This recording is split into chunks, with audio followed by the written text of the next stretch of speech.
Welcome to the Church Doctors Podcast with Scott and Marla Sheely. The Church Doctors Podcast is brought to you by Outpouring International. Love God, love people. Hello, everybody. I'm Scott. And this is Marla. Thank you for being with us today on this podcast. It's a super special day. It is. We have a really fun guest with us. That's right. He's been with us before. Matt Turner. He's fun because we know him personally and spend a great deal of time with him. And he's quite funny. And he lives up in this he does. Corner of northwest Montana. And he oozes love, which is really interesting that someone in his situation who's been through so much trauma and abuse growing up, and well, you can listen to his podcast from before with his testimony, that he just oozes the love of God. That's right. And we've asked Matt to come back again today. Matt Turner, yes. Be with us on this podcast to talk to us about his new book that's out called Graced in Business, mm-hmm. Favored for Success. Yeah. Now, like I said, he has already shared a portion of his testimony earlier on a previous podcast, and you can go back and listen to that. And also he has an ebook out about his testimony, and it's on our website. You can go to that at outpouringintl.com, and you can get a free copy of his ebook. And that ebook is called Twice Resurrected by Matt Turner. So, Matt, thank you for being with us again today. Thanks. It's good to be here. And so you wrote a book, Graced in Business, Favored for Success. So it kind of gives the idea that maybe you've tried this and it worked. Yeah. Right? Yeah. Most people, when they call themselves a Christian business, they get a sticker of a fish, they slap it on their door or on their truck, and they try to keep the 10 Commandments as best they can, and mostly pay their taxes. And they call it good. That's a Christian business.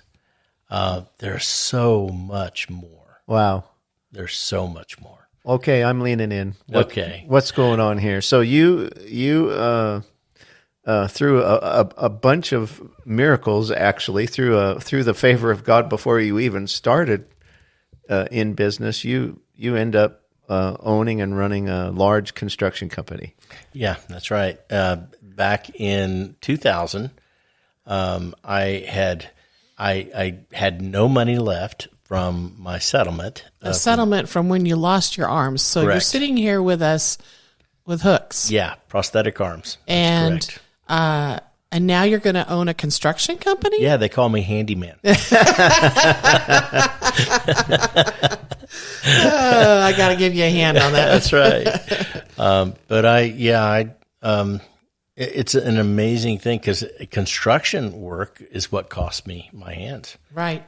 And so the fact that construction was something that God wanted me to conquer. It's almost like a God wink, right? It really is. He's saying that's what took off your hands and damaged correct. your hands to where they had to be removed. That's right. And it was a business that I had never dreamed of even being in. Yeah. Like doing asphalt, concrete work on big commercial, big box stores, being able to do all kinds of building construction, remodel work, and that kind of stuff. Yeah. And were you the only employee, or how did you start this business? So it started out with just myself and another guy, a young man that I had been mentoring, and we started out. I guess it was probably the spring of 2000, and we started taking in work orders. It's an interesting story about how the business got dropped in my lap. It was a story of me following the Lord and doing some things that quite honestly wouldn't make any business sense, but yet the Lord blessed it and just placed a business in my lap that I had no business running, quite honestly. It wasn't something that I knew a whole lot about. I'd only been doing the work for 6 months with someone else, and the way the Lord placed it in my lap was amazing. And you can read about it in the book. Yeah. Yeah. And so we're talking about a higher level of obedience with God, really, where Holy Spirit speaks to us. He leads us and guides us, but then we have the opportunity to say yes or no. That's correct. We have to be willing to take a risk and go ahead and say, okay, God, this doesn't make any sense, but okay, I'm gonna do this. I'm gonna say this to this person or that person, and that's what we're talking about when instead of just saying I'm a Christian and I own a company, so that makes it a Christian company, and taking it up to another level where your business actually honors God. Yeah. And people know it. And there's another factor involved here too. I'm going to guess, you said it was back in 2002 that you started this? 2000. 2000. Mm-hmm. How many kids did you still have at home living there? Actually, I had 6, and then I got remarried. I had full custody of those 6. But then I got remarried, and I had 9.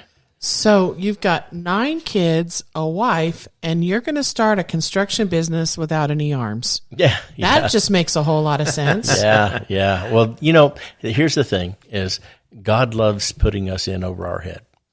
That old saying of, well, God's not going to give you more than you can handle. Oh, really? Really? They haven't been following the Lord very much or something. Right? Because he does give us, see, in that place where he gives us more than we can handle, that's where we learn that he's our source, that he's the one that's going to take us through this. He doesn't do it because he's trying to teach us a lesson. He's doing it because he wants to connect with us. He wants our hearts to be one with his heart. He wants us to know how much he loves us. He wants to make us successful in him. But if our success is apart from him, then we're just doing it ourselves. That's right. He's the God of the impossible, for sure. I've heard another author, I can't remember who it was, I'd give him credit for this, but I heard a guy say recently that Christianity isn't supposed to be hard, it's just supposed to be impossible. And so that's really the realm of faith, where we trust in God for the impossible, and that's the realm he works in. That's right. He doesn't work in any other realm because he's God.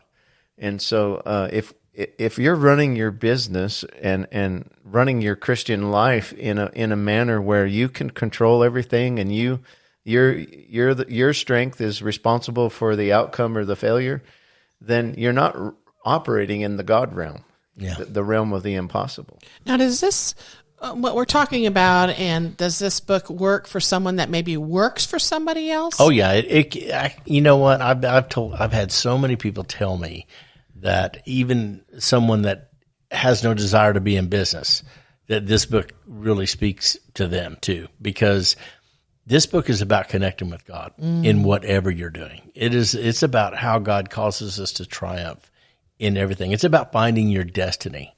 It's about realizing that a transactional living is between you and God is not something that pays dividends. Business is interesting in that in this world, the whole system is transactional. Yeah. You do something, you get paid for something. So it's a transactional thing. Well, if we do business with God like that, we then blockade the grace that God wants to give us to become and to be powerful and to do all these crazy, adventurous, epic journeys that God wants to take us on. When we think transactionally and we take the world system into our business just simply because we're in the world, well, then that negates the grace that could be ours. So when we walk with God, connected to him, even in our business, more than just keeping the 10 Commandments, man, there's such a powerful journey you go on, and you get to connect with God, you get to mature in God, and you get to find out all about him and all about you, and you get to see other people through his eyes and treat them accordingly. Your business will become a glory center for the Lord. And that's exactly what he did with your business. And but backing up a little bit, before you even got into the construction business, you had gotten a revelation of generosity, because you had gotten a settlement from the insurance company of the power company that was responsible for the lines being over the top of the house, which lended to the accident where you lost your hands. But and you spent the money on all kinds of things, and then after you burned all that up, God was like, "Okay, now let's do something." And Exactly. the next things you did were not for yourself. I just saw from that moment on, you lived a life of generosity. And so let's talk about that a little bit, because that's really where the book heads is, what is your business for? What are you in? Why are you in business? Why do you have a dream to have a multi-million-dollar business? What are you going to do with the increase? All of that kind of thing. Well, I realized that God put a dream in me. When I first started this out, I was so afraid that I wasn't going to make enough money, and so I had a couple of questions for the Lord, and one of them was, how much money can I survive on per year with all these kids? How much money can I? So you're asking the unlimited God, what's the What's minimum? the minimum I can get by on? And so I said, okay, Lord, 60,000 a year clear. Can you do that for me? And I could just see the Father wink and nudge Holy Spirit and Jesus and go, watch this. And he goes, 30 million. And I was like, huh? Wow. What? Okay, is that over a lifetime? What in the world are you talking about? Like, what does that mean? Well, the first year we did, I think, 3 million. And we bounced around that area for a few years, and then we jumped up to 6 million, and then we jumped up to 12, and then we jumped up to 18. I think we're at 20 this year, and I'm not running the business anymore. It's Right. just You're retired. I'm retired and I'm an author now. My son's running it, and apparently some of it rubbed off on him, because he's just continuing to embrace the core values of the Lord in this. We have. I'm convinced that the Lord did this on purpose, because He wanted us to be a blessing to different ministries and to different folks that were in need. I believe even more than that, though, that God is changing how Christians do business. He's changing the idea of what a Christian business looks like. He wants them to be glory centers. He wants them to be benefactors. He wants them to see places in their communities where they can actually invest in people. They can invest in ministries. They can invest in even in different areas of community needs. And even have their employees help out with stuff like, feeding programs, community feeding programs. And one of the things that your business has done is started a ministry in Costa Rica. That's correct. Yeah, we got to partner with some people down in Costa Rica on a wood mill business. Right after we bought this big thing of land, we had Wood Miser. He donated about $100,000 worth of saws, and it was just an amazing miracle. And here's the thing that I think that is super important that I learned is, you remember the cloths from Paul's body that went out and healed people, right? Mm-hmm. The Lord told me, He said, when you write a check to a ministry, or you write a check to that, there's a grace attached to that, just like from the cloths from Paul's body, that goes out with that. When you have faith that God's going to do something with those finances in that ministry, that grace then multiplies in that ministry and does powerful things to it. I've seen it over and over and over again. Wow. Yeah, the grace of God is something that affects every area of our life. I mean, it affects how we get saved, the way we hear God, the way our gifts operate. I mean, the way we love each other, the way we receive the love of God. And so how is it that so many go to work and disconnect from the grace of God, where you think, okay, I'm just going to work just to make a living? It's amazing to me that I guess we're so trained by the way we were raised and trained by the way business has been done forever, that we separate our belief system from going to work or starting a business. Yep. And I know people pray, Lord, help me. But well, people give to live instead of live to give. That's exactly right. Another upside down principle that I've seen Matt and his son both demonstrate in their business is keeping your word, even to the point of where it costs you. A lot of business will keep their word until it's going to be too expensive, and then they bail. They declare bankruptcy, even bankruptcy in their word, like not with the bank, but they bail out of situations that could be too expensive. And then they start over and find a different customer because that one won't deal with them anymore. And talk about that a little bit. I mean, where I know that you did that, Scott, in our business when we had it. You just keep your word. Yeah, it hurts sometimes. Yes, it does. Yeah, I actually have a really big testimony about that. So one time we had a $500,000 job in the Dakotas, and I think it was probably October, and they had an early winter that came on our concrete, fresh concrete we had just poured. That is not good, like a huge winter storm. We tinted that concrete. We put all kinds of heat on that concrete so it wouldn't freeze. Once it freezes, it's destroyed. You have to pull it up, and so all that stuff that we did, I didn't charge the company for. We didn't have it in our specifically in our contract, but we did have some outs that we could take, and we could go back to my customer and say, "Hey, we're having to spend a lot of time because of weather, and that's not our fault. And we need to charge you some more money." Well, that job actually ended up, I made no money on it. In fact, I lost about $4,000 on the job. But here's the thing, is I prayed about it. I said, Lord, what am I going to do? He said, if you will eat this one, you'll win them forever.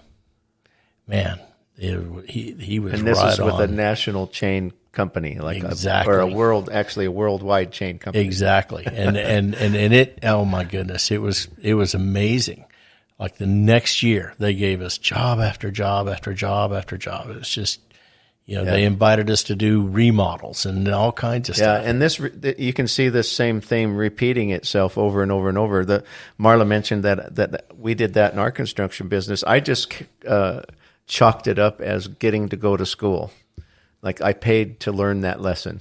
So you can write in your contract in the future, if unforeseen weather happens and it costs us more time, then it'll be this much per hour extra to cover it. And then you won't be springing a surprise on your customer. It's already in the contract. And so you learn lessons, but it's not the customer's fault. That's right. That you didn't write that in the contract ahead of time. And so I think we could have pulled it off. We could have, but would I have made a customer at that point? And even if we had it written into the contract, I think I learned I better talk to the Lord first. Yeah.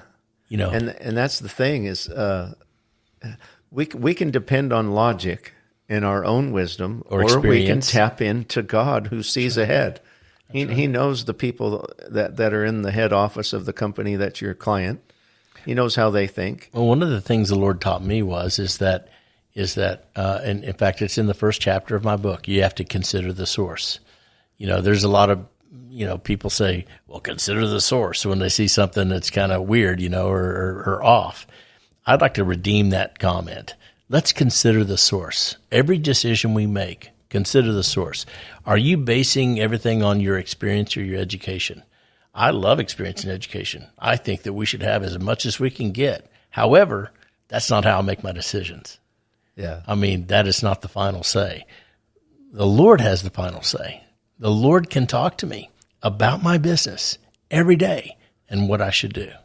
Yeah, and there's a trusting God. I know there's a couple times in your book that you talked about where situations are happening where maybe there's not any work right now. You've got an office, you've got bills coming in. What do we do? A lot of people shut down and downsize, lay off people, get bail on the office, bail on the rental of the building, whatever. And so there's a realm where when God asks us to do something, it makes no sense. Like there's other options, there's logical options, and then God says, well, I want you to do this, and it's way out there. Tell us one of those stories. Oh, well, I had a situation where I had a customer call me, and they were about, it was a department of one of my customers, and they were about half of our business.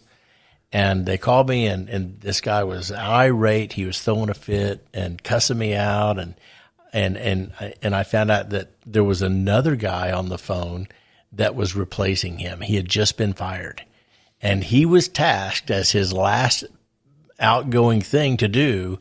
He was tasked with firing 20 contractors. This customer had about 50 contractors nationwide, and he was going to fire about 20 of them. The whole thing was he was making a point.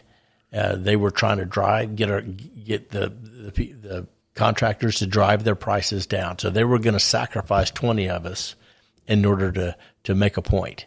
Well, this guy's cussing me up one side, down the other. And I didn't understand, how in the world he could possibly think that we would take advantage of them in any way. He had his say, told us he was, they were taking their business elsewhere. And we had just made the decision we were going to get into an office because our business was going so good. We were going to get into an office. We were going to take our rental home that we had been using as an office, and we were going to give the equity of it to our son and daughter-in-law. And so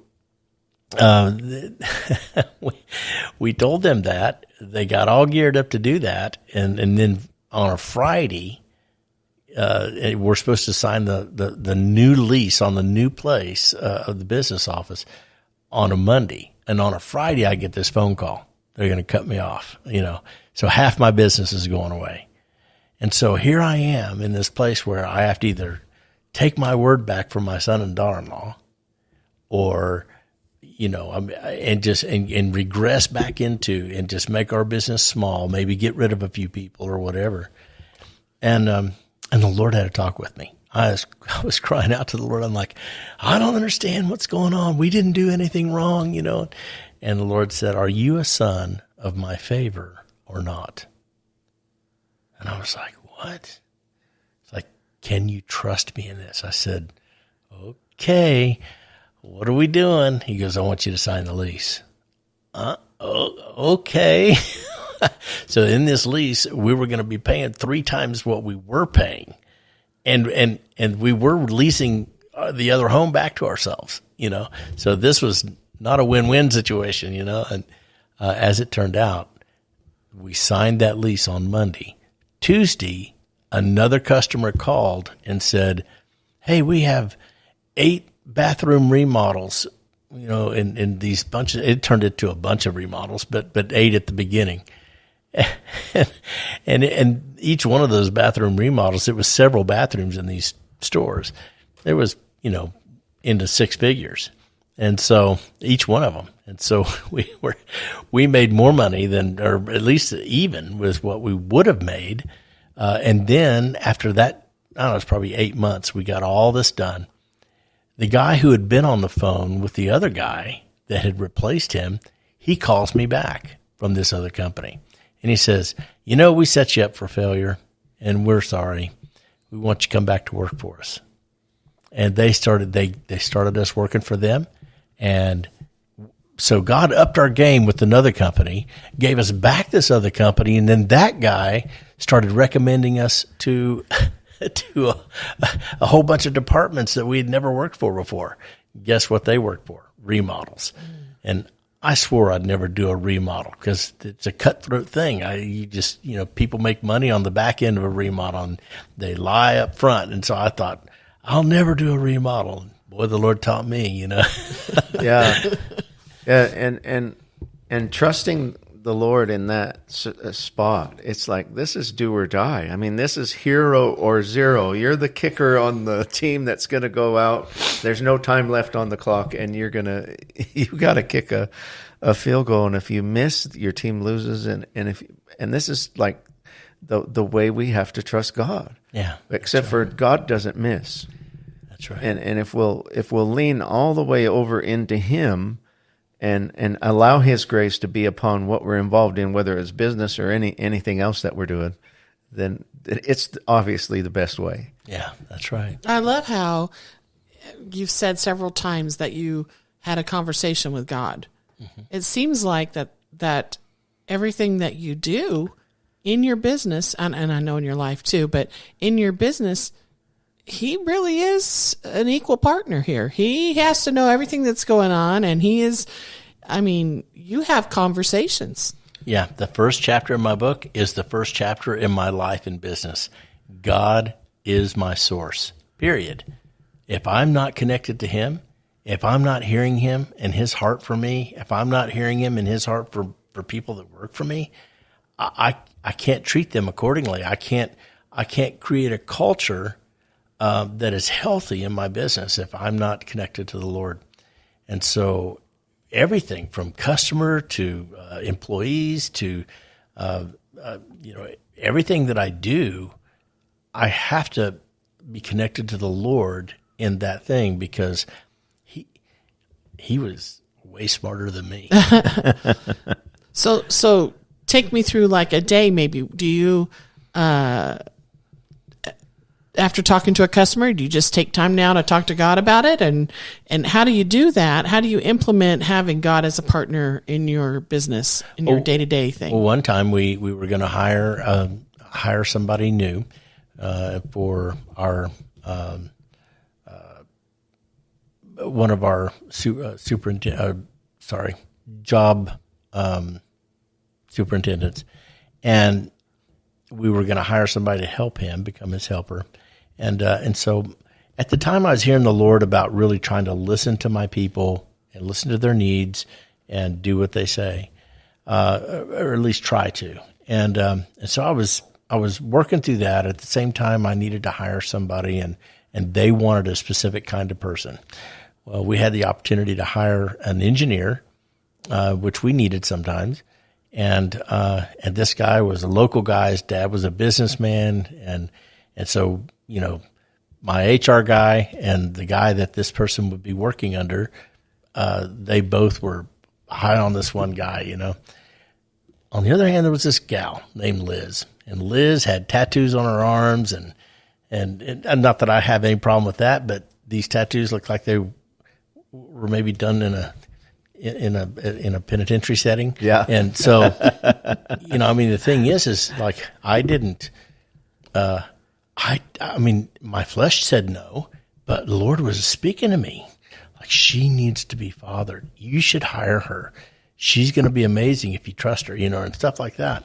Well, as it turned out, we went with those guys' choice with the engineer. He put together a desk, and like that first day, one of those desks you get from Office Depot, within three weeks, that thing fell flat. Kablap. That was the day that he quit. Wow. And so he didn't work out. I had to humble myself and get a hold of Liz and tell her I was so sorry because I'd made a mistake. She was bawling on the phone because she knew she was supposed to have this job. Now that woman runs her own department that is probably one of the larger departments of ours. I mean, she is amazing. Yeah. She's amazing with customers, amazing with the people, their subcontractors and everything. Just hearing the Lord on what to do is so important. Okay, now this isn't a Christian company that you run. A Christian as far as it's not a church or something. It's not a ministry is what I'm trying to say. Right. But I heard you say that you were supposed to father her. Yes, that's correct. So Yeah. you're investing your life and everything into the employees. Yeah, you can read Liz's story in my book. Like I asked her to write in it, and she would come in my office, and she was going through a terrible marriage situation. The guy was treating her horrible, and I would look her in the eyes and say exactly what the Father's heart was. I said, God is saying that you deserve more. You deserve to be treated with honor and love and respect. And she would just bawl. And she ended up getting married to a Christian guy that just loves her, takes care of her. And they go to church together. She was agnostic. Wow. She's Christian now. It So seems you like take- whenever Jesus shows up, it's not always convenient. Yeah. Like you're trying to run a company, and then he asks you to take time out for the individuals that are hurting. And Well, and in need. it's because he's not just a Christian company; he's also a ministry. Yeah, well, the thing is because I trust the Lord. Right. I don't feel like I'm having to juggle 9 balls in the air. Yeah, and so thank you for being with us today, Matt. And if this conversation today has done anything, it's increased my faith to incorporate God in everything that I do. Yeah. And we want to give everybody an opportunity to get a hold of a copy of this book that Matt wrote. Yeah, Graced in Business, Favored for Success. And you can go to our website at outpouringintl.com. And you can, under the radio, there's a spot where you can give a suggested donation of $20 or more, and that will help Matt's ministry as well as ours. And we'll send this book out to you right away. He also has a free ebook on our website that you can have, and that's his testimony of how he was abused as a child, and he grew up. Once he grew up and got out of the Army, he lost his arms, and then how he started the construction company. So there's just a whole lot of information there that you can get to be encouraged. The two go together. If you have time, get the ebook first, read that first, and then read Graced in Business, Favored for Success, and it'll be a total package where it'll change the way you look at God, change the way you look at yourself, and change the way you love others around you. And so thank you again, Matt, for being with us today. Thank you, everybody, for being on the cast today with us. And if you're interested in having Matt come to your church or your ministry or even to your business to get some advice, consultations, Matt's available. Just let us know and we'll connect you. All right. Thanks for listening, folks. We'll see you later.